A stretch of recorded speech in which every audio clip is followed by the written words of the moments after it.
plus sévère. C'est vrai. Alors ça, c'est vrai qu'ils ont travaillé un petit peu là-dessus récemment.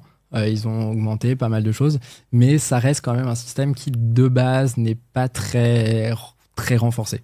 Ok. Voilà. Parce que ça reste du coup plus flexible et c'est un peu plus appétant.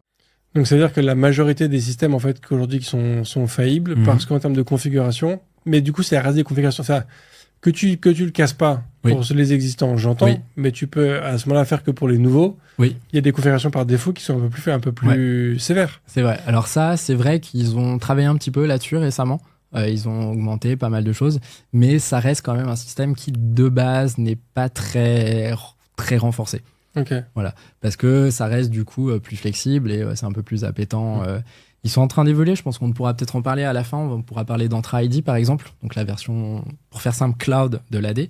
Et dans Entra ID, ils ont un mécanisme de security defaults par exemple, où une entreprise qui commence sur Entra ID, par défaut, ils mettent security defaults et en fait ça va activer tout un tas d'options de sécurité. Okay. Donc comme ça, de base, ils partent bien. Et après, on peut les débrayer si on veut. Et voilà, on accepte la responsabilité, on prend en charge la sécurité soi-même et les impacts qui vont avec.